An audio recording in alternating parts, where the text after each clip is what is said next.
നിങ്ങളൊക്കെ എന്തിനാണ് ഈ ടീമിൻ്റെ പിന്നെ നടക്കണത്? എന്ത് ഷോക്കാണ് നിങ്ങളുടെ മാനേജ്മെൻറ്റ്? എന്ത് ഗതികെട്ട ഫാൻസാണ് നിങ്ങളൊക്കെ? ഞാൻ നിങ്ങളുടെ സൈനിങ് എന്തായി? അത് നിങ്ങളെ ജേഴ്സി എന്തെങ്കിലും സൂപ്പറായിട്ട് കിട്ടാം. ഇന്നെങ്ങാനും വരുമോ? പറഞ്ഞ 48 മണിക്കൂറൊക്കെ കഴിഞ്ഞല്ല. അവരവരുടെ ഒരു മഞ്ഞപ്പടയും ഒരു 10 വർഷമായിട്ടാണ് ഞങ്ങൾ ഈ ടീമിനൊപ്പം നിൽക്കുന്നത്. ഒന്നും തിരിച്ചു കിട്ടും നിങ്ങൾ ഇതുവരെ കരുതിയിട്ടില്ല. ഈ കളിയോടുള്ള ഭ്രാന്ത് മാത്രമാണ് അങ്ങനെ ഒരു ടീം ഉണ്ടായപ്പോൾ ഞങ്ങളുടെ സ്വന്തം ടീം പോലെ നമ്മളതിനെ കണ്ടത്. പക്ഷേ ഇന്ന് ആ ഭ്രാന്ത് വെച്ച് ബിസിനസ് ചെയ്യുന്ന മാനേജ്മെൻറ്റാണ് ഞങ്ങളൊപ്പമുള്ളത്. ഞങ്ങൾക്കറിയാം നിങ്ങളിപ്പോൾ ഞങ്ങളെ കളിയാക്കുന്നുണ്ടാവും. പക്ഷേ എന്നാലും ഞങ്ങൾക്ക് ആ ടീമിനെ ഉപേക്ഷിക്കുക എന്ന് പറയുന്നത് ഒരു പറ്റണ കാര്യമില്ല.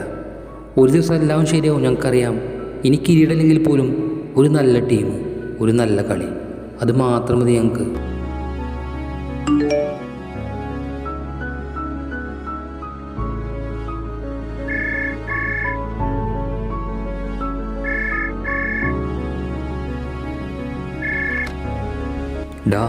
ഒടുക്കം വന്നു.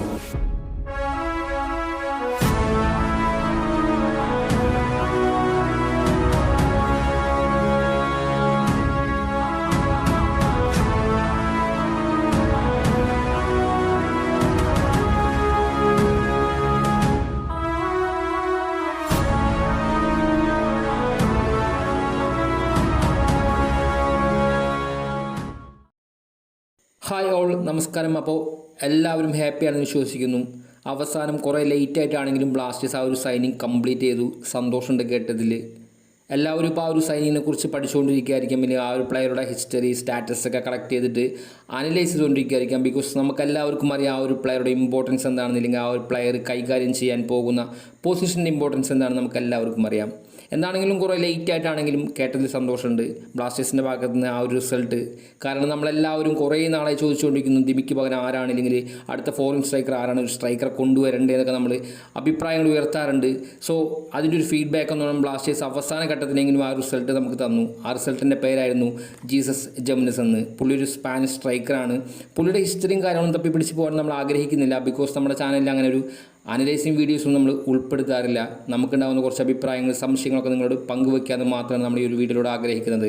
എന്താണെങ്കിലും ബ്ലാസ്റ്റേഴ്സ് ഈ ഒരു അവസാന ഘട്ടത്തിൽ ഒരു പ്ലെയർ കൊണ്ടുവരുന്നു, ഒരു സ്പാനിഷ് സ്ട്രൈക്കർ നമ്മളെ ഇൻട്രൊഡ്യൂസ് ചെയ്യുന്നു. പക്ഷേ ഇങ്ങനെയൊക്കെയാണോ നമ്മളൊരു പ്ലെയറെ ഇൻവൈറ്റ് ചെയ്യാറ്, അല്ലെങ്കിൽ ഒരു പ്ലെയറെ നമ്മൾ അക്സെപ്റ്റ് ചെയ്യാറ്? നമ്മൾ ഇതിനും ഗ്രാൻഡായിട്ട് നമ്മൾ സെലിബ്രേറ്റ് ചെയ്യാറുണ്ട്. പക്ഷേ അതൊന്നും ഇതിൽ കണ്ടില്ല. ബിക്കോസ് ബ്ലാസ്റ്റേഴ്സിൻ്റെ ഭാഗത്തു നിന്നുണ്ടായ ആ ഒരു മാനേജ്മെൻറ്റ് നമ്മളോട് കാണിച്ച കുറച്ച് കാര്യങ്ങൾ നമുക്ക് അങ്ങനെ ഫീൽ ചെയ്തിട്ടുണ്ടായിരിക്കാം. നമ്മൾ കുറേ നാളായി ഇങ്ങനെ ഒരു ചോദ്യങ്ങൾ ചോദിച്ചുകൊണ്ടിരിക്കുന്നു.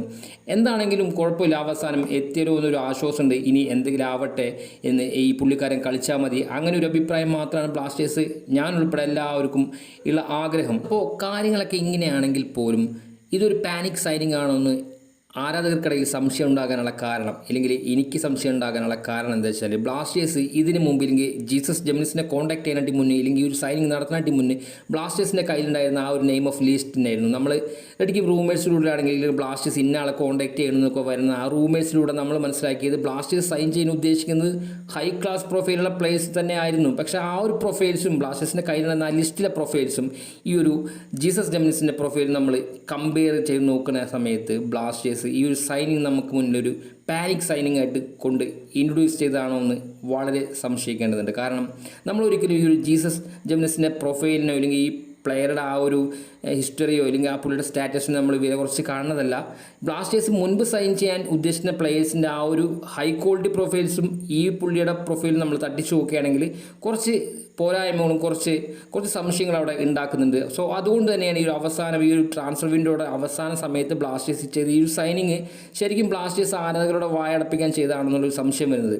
എന്താണെങ്കിലും നമ്മൾ ഈ ഒരു പ്ലെയറെ ഹൈപ്പും, അല്ലെങ്കിൽ ഹിസ്റ്ററിയും സ്റ്റാറ്റസൊക്കെ നോക്കിയിട്ട് നമുക്കറിയാം ഈ പുള്ളിക്കാരൻ്റെ അടുത്തുള്ള സ്റ്റാറ്റസ്, പുള്ളി ഒരു ഇഞ്ചുറി കഴിഞ്ഞിട്ട് വന്ന പ്ലെയറാണ്. ആ ഇഞ്ചുറിക്ക് ശേഷം പുള്ളിക്ക് അധികം പെർഫോം ചെയ്യാനോ, അല്ലെങ്കിൽ ആ ഒരു പഴയ ആ ഒരു ഫോം വീണ്ടെടുക്കാനൊന്നും സാധിച്ചിട്ടില്ല. നമ്മൾ ഈ കുറച്ച് ദിവസത്തിനുള്ളിൽ നമ്മൾ മനസ്സിലാക്കി, അല്ലെങ്കിൽ ഈ കുറച്ച് മണിക്കൂറിനുള്ളിൽ നമ്മൾ മനസ്സിലാക്കി. പക്ഷേ അതൊന്നല്ല നമ്മളോട് ശ്രദ്ധിക്കേണ്ടത്. കാരണം ഇതുപോലെ തന്നെ പല ആൾക്കാരും ഇഞ്ചുറി ആയിട്ടും, അല്ലെങ്കിൽ ആ ഒരു പ്രൊഫൈൽ സ്റ്റാറ്റസ് ഒന്നും വലുതായിട്ടൊന്നും ഹൈപ്പില്ലാത്ത ആൾക്കാരൊക്കെ വന്നിട്ട് ഇവിടെ പെർഫോം ചെയ്തിട്ടുണ്ട്. നമുക്കിപ്പോൾ ദിമിയുടെ കേസാണെങ്കിലും ആൽവറോയുടെ കേസാണെങ്കിലും അവർ ഒരുപാട് അച്ചീവ്മെൻറ്റ് നമുക്ക് ചെയ്തു തന്നിട്ടുണ്ട്, അല്ലെങ്കിൽ ഒരുപാട് നല്ല പെർഫോമൻസ് ബ്ലാസ്റ്റേഴ്സിൻ്റെ ജേഴ്സിയിൽ കാഴ്ചവെച്ചിട്ടുണ്ട്. സോ എന്താണെങ്കിലും പുള്ളിക്കാരൻ ഇവിടെ ഒന്ന് പെർഫോം ചെയ്യേണ്ടത്. നമുക്ക് എല്ലാവർക്കും അറിയാം മറ്റ് ലീഗുകളിലെ പോലെ അല്ല ISLൻ്റെ ആ ഒരു അറ്റ്മോസ്ഫിയർ. പുള്ളി എന്തായാലും ഇവിടെ വന്നിട്ട് പുള്ളിക്ക് പുള്ളിയുടെ മാക്സിമം എഫർട്ട് ഇട്ട് കളിക്കാൻ സാധിക്കട്ടെ. പുള്ളി നമുക്കൊരു വലിയൊരു അച്ചീവ്മെൻ്റ് ആവട്ടെ എന്ന് ഞാൻ ആഗ്രഹിക്കുന്നുണ്ട്. സോ അതവിടെ നിർത്താം. നമുക്കിനി നമ്മൾ ബ്ലാസ്റ്റേഴ്സിൻ്റെ പാക്ക് അല്ലെങ്കിൽ ബ്ലാസ്റ്റേഴ്സിൻ്റെ ഈ ഒരു പാക്കേജ് ഈ വരുന്ന എഡിഷനിലോട്ട് ഓക്കെ ആണെന്നും കൂടി നമ്മൾ നോക്കേണ്ടതുണ്ട്. നമ്മൾ എന്തായാലും നമ്മുടെ ബ്ലാസ്റ്റേഴ്സിൻ്റെ മിഡ്ഫീൽഡിലോട്ട് നമ്മൾ പലപ്പോഴും സംസാരിക്കാറുണ്ട്. ബ്ലാസ്റ്റേഴ്സിൻ്റെ എഞ്ചിൻ അല്ലെങ്കിൽ ബ്ലാസ്റ്റേഴ്സിൻ്റെ മിഡ്ഫീൽഡ് ഇപ്പോഴും ഒരു സ്റ്റേബിൾ അല്ല എന്ന്. ലൂണയ്ക്ക് പഴയ ആ ഒരു ഫോം ഉണ്ടോ എന്ന കാര്യത്തിൽ എനിക്ക് വളരെ സംശയമുണ്ട്. ഈ ഒരു ഡ്യൂറൻഡ് കപ്പിൽ പോലും എനിക്ക് ലൂണയ്ക്ക് ചേഞ്ച് കൊടുക്കുക എന്നുള്ള പക്ഷേ എൻ്റെ മനസ്സിൽ വന്ന് ആ ഒരു ലാസ്റ്റ് കളി കണ്ടപ്പോൾ എനിക്ക് അങ്ങനെ ഉണ്ടായിട്ടുണ്ട്. പുള്ളിയുടെ ഒരു ബോഡി ലാംഗ്വേജും അങ്ങനെ തന്നെയായിരുന്നു. പുള്ളിയുടെ കാര്യം പറയുകയാണെങ്കിൽ ശരിക്കും പുള്ളി ഇപ്പോൾ ആ ഒരു ഇഞ്ചുറിയിൽ നിന്ന് ഇടിക്കും ബാക്കപ്പ് ചെയ്ത് വന്നിട്ടില്ല എന്ന് പല സമയത്ത് ഫീൽ ചെയ്യുന്നത്. പിന്നെ ആ പഴയ പുള്ളിയുടെ ആ ഒരു എന്താ പറയുക ആ ഒരു ഫോമും കാര്യങ്ങളൊന്നും ഇപ്പം ഇല്ലാത്ത പോലെ ഉണ്ട്. എന്തായാലും പുള്ളിനെ കുറ്റം പറയാൻ പറ്റില്ല. പുള്ളി തന്നെയാണ് നമ്മളെ ഇത്രത്തോളം കൊണ്ട് ഒരു നല്ലൊരു ടീമാക്കി മാറ്റാൻ ഒരു ലോയൽറ്റിയുള്ള ഒരു പ്ലെയറായിട്ട് നമ്മൾ കൊണ്ട് തന്നെ പുള്ളി നമുക്ക് ഒരിക്കലും കൈയൊഴിയാൻ പറ്റില്ല. പുള്ളി ആ ഒരു ഫോം തിരിച്ചു വരുമ്പോൾ തന്നെ വിശ്വസിക്കേണ്ടി വരും. ഇനി നമ്മൾ ആ ഒരു മിഡ്ഫീൽഡിലുണ്ടായിരുന്ന ആ ഒരു പണ്ടൊട്ടേ ബ്ലാസ്റ്റേഴ്സ് ചെയ്യുന്ന കാര്യങ്ങൾ പ്ലെയേഴ്സിനെ കൊണ്ടുവരാൻ നല്ല ഒരു പെർഫോമൻസും കാര്യങ്ങളൊക്കെ ആകുമ്പോൾ ഉപേക്ഷിക്കുക ആ ഒരു സംഭവം. നമ്മളിപ്പോൾ ഇവിടെ നോക്കേണ്ട കാര്യം എന്താ വെച്ചാൽ ഇവിടെ ലിമിറ്റേഷൻസ് പറയുന്ന ഒരു സംഭവമുണ്ട്. അതായത് ഇപ്പോൾ നമ്മൾ എത്ര ഫോറിൻ പ്ലേയേഴ്സിനെ കൊണ്ടുവന്നാലും 11 അല്ലെങ്കിൽ ഫസ്റ്റ് 11 പ്ലേയേഴ്സിനെ ഉൾപ്പെടുത്തുക എന്നുള്ളത് മാക്സിമം നമുക്ക് ആകെ 4 പ്ലേയേഴ്സിനാണ് ഉൾപ്പെടുത്താൻ പറ്റുള്ളൂ. അപ്പോൾ ആരെ കളിപ്പിക്കുന്നുള്ള ഒരു അല്ലെങ്കിൽ ആരെ കളിപ്പിക്കുന്നുള്ള ഒരു ഡിസിഷൻ മേക്കിംഗ് അവിടെ വരും. അപ്പോൾ എന്താണെങ്കിലും ഒരു 4 പ്ലേയേഴ്സിനെ കളിപ്പിക്കാം. അതിലാരാണ് നന്നായി പെർഫോം ചെയ്യണം അവർക്കായിരിക്കും പിന്നീട് അങ്ങോട്ടുള്ള ഫസ്റ്റ് 11 ചാൻസ് കിട്ടുക. സോ നമ്മൾ ആ ഒരു ഭാഗം ഒഴിവാക്കി കളയാം. നമുക്ക് ഇന്ത്യൻ പ്ലേയേഴ്സിനെയാണ് കൂടുതലും അപ്രോച്ച് ചെയ്യേണ്ടത്.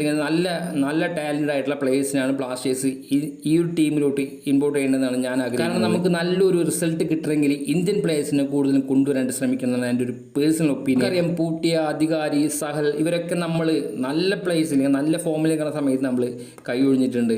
ഈ ഒരു അവസാന സമയത്ത് ഇപ്പോൾ ജീക്സൻ്റെ കാര്യം നമുക്കറിയാം. കഴിഞ്ഞ സീസണിൽ പുള്ളി കുറച്ച് ഫോം ഔട്ട് കഴിഞ്ഞു. പക്ഷേ പുള്ളി കുറച്ചുകൂടി സമയം കൊടുക്കേണ്ടിയിരുന്നു. പുള്ളി ഒരു ഇഞ്ചുറി കഴിഞ്ഞിട്ട് പുള്ളി ഫോം ഔട്ട് ആയിരുന്നു. ഓക്കെ, പക്ഷേ പുള്ളി ഇപ്പോൾ ഇപ്പോൾ ഈസ്റ്റ് ബംഗാളിൽ പോയിട്ട് നല്ല പെർഫോമൻസാണ് പുള്ളി കാഴ്ചവെക്കുന്നത്. അപ്പോൾ അങ്ങനെ നല്ല ഇൻബിൽഡ് ആയി വരുന്ന പ്ലേയേഴ്സിനൊക്കെ നമ്മൾ മനഃപൂർവ്വം ഒഴുകി കളയുന്നുണ്ട്. ഇല്ലെങ്കിൽ ഇന്ത്യൻ പ്ലേയേഴ്സിൻ്റെ സാന്നിധ്യം ഇല്ലെങ്കിൽ നല്ല ബെറ്റർ ആയിട്ടുള്ള നല്ല ഫിറ്റ്നസ്സും കാര്യങ്ങളൊക്കെ പ്ലേയേഴ്സിനെ നമ്മൾ ഇവിടെ നിർത്തുക എന്നത് മാത്രമാണ് ബ്ലാസ്റ്റേഴ്സിൻ്റെ ഒരു ഫ്യൂച്ചർ പ്ലാനായിട്ട് എനിക്ക് സജസ്റ്റ് ചെയ്യാനുള്ളൂ.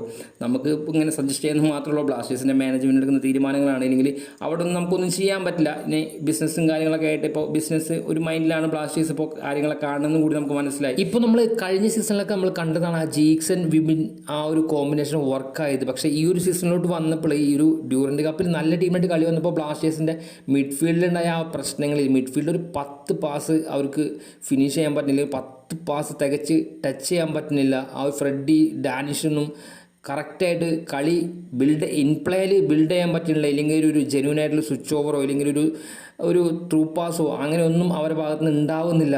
എന്താണെങ്കിലും ഇനി ലൂണ ഫോമിലോട്ട് വരണം. ഇനി വിപിൻ തിരിച്ചു വരുമ്പോൾ പഴയ ആ ഒരു കോമ്പിനേഷൻ വർക്കാവുന്നതല്ല. നമ്മൾ കഴിഞ്ഞ സീസണിൽ കണ്ട പോലത്തെ ആ ഒരു വർക്കാവണമെങ്കിൽ ജീക്സൺ ഇപ്പോൾ ടീം വിട്ടുപോയി. എന്താണെങ്കിലും എല്ലാം നമുക്ക് കണ്ട് മനസ്സിലാക്കാനേ സാധിക്കുള്ളൂ. ഇനി വരുന്ന സീസൺ എങ്ങനെയാവുന്നൊക്കെ നമുക്കിപ്പോൾ ഒരിക്കലും കുറ്റം പറയാൻ പറ്റില്ല. ഇപ്പോൾ നമുക്ക് ഏറ്റവും അഡ്വാൻറ്റേജ് എന്ന് പറയുന്നത് ആ ഒരു ജീസസ് ഡെമിനിസിൻ്റെ ആ ഒരു ഏജാണ്. ആ പുള്ളിക്ക് ഇവിടെ ഒരു നല്ലൊരു പ്രൊഫൈൽ ഉണ്ടാക്കാൻ പറ്റിക്കഴിഞ്ഞാൽ പുള്ളി ഉറപ്പായിട്ടും ബ്ലാസ്റ്റേഴ്സിൻ്റെ ആ ഒരു ജേഴ്സിയിൽ നല്ല അച്ചീവ്മെൻറ്റ് നമുക്ക് ഉണ്ടാക്കി തരും, നമുക്ക് പ്രതീക്ഷിക്കാം. പക്ഷേ പുള്ളിക്ക് ഒരു ഇഞ്ചുറി ഉണ്ട്, നമുക്ക് ഒരു ശാപം കൂടിയുണ്ട്. എല്ലാ പ്ലേയേഴ്സിന് ഇഞ്ചുറി ആവും, തിരിച്ചു പോകും. ആ ഒരു സംഭവം റിപ്പീറ്റ് ആവാതിരിക്കട്ടെ. എന്താണെങ്കിലും ഒക്കെ നമുക്ക് ഈ വരുന്ന സീസണിൽ കാണാൻ പറ്റും. നമുക്കിപ്പോൾ ഇതിനെപ്പറ്റി കുറ്റം പറഞ്ഞു കഴിഞ്ഞാൽ അല്ലെങ്കിൽ നെഗറ്റീവ് സൈഡ് നമ്മൾ പറഞ്ഞു കഴിഞ്ഞാൽ ഒരുപാട് പേര് ശേഷം ഇത് സക്സസ് ആയിക്കഴിഞ്ഞാൽ ഈ ഒരു സീസൺ ബ്ലാസ്റ്റേഴ്സിൻ്റെ ടീം സക്സസ് ആയിക്കഴിഞ്ഞാൽ നമ്മളെ വന്ന് ഇതേപോലെ തിരിച്ചു പറഞ്ഞ് ഞങ്ങളൊക്കെ ട്രൂ ഫാൻസ് ആയിരുന്നു, ഞങ്ങളൊക്കെ വിശ്വസിച്ചിരുന്നു, നിങ്ങൾക്കൊന്നും വിശ്വാസമുണ്ടായിരുന്നില്ല എന്ന ഒരു അഭിപ്രായം എന്തായാലും വരും. എന്താണെങ്കിലും നമുക്കും ടീം ജയിക്കണമെന്ന ആഗ്രഹം. നമുക്ക് ഇപ്പോൾ ഒരുപാട് പേര് കൊഴിഞ്ഞു പോക്കുകൾ ഒരുപാട് ഉണ്ടായിട്ടുണ്ട്. നല്ല മറ്റു ടീമുകളൊക്കെ താഴെ വന്നിട്ട് ലവ് ഫ്രം കേരള എന്നൊക്കെയുള്ള കമൻറ്റുകൾ വന്നു. എന്നോട് തന്നെ പേഴ്സണലി ഒരുപാട് പേര് കമൻറ്റ് ചെയ്തിട്ടുണ്ട്. എന്താണെങ്കിലും നമുക്ക് ഈ ഒരു ടീമിനെ ഒഴിവാക്കാൻ സാധിക്കില്ല. കാരണം നമുക്കറിയാം 10 വർഷമായിട്ട് കൂടുണ്ട്. എന്തൊക്കെയാണെങ്കിലും നമുക്കായിട്ടുണ്ടായ ഒരു ടീമാണ്. അപ്പോൾ ഈ ടീം നമുക്ക് ഒരിക്കലും കുറ്റം പറയാനൊന്നും പറ്റില്ല. മാനേജ്മെൻറ്റ് എങ്ങനെ ആയിക്കോട്ടെ, ഇനി എന്തെങ്കിലുമൊക്കെ ആവട്ടെ, കളിച്ചാൽ മതി, നല്ലൊരു കളി പെർഫോം ചെയ്യാൻ സാധിക്കട്ടെ, അത് മാത്രമാണ് ആഗ്രഹം.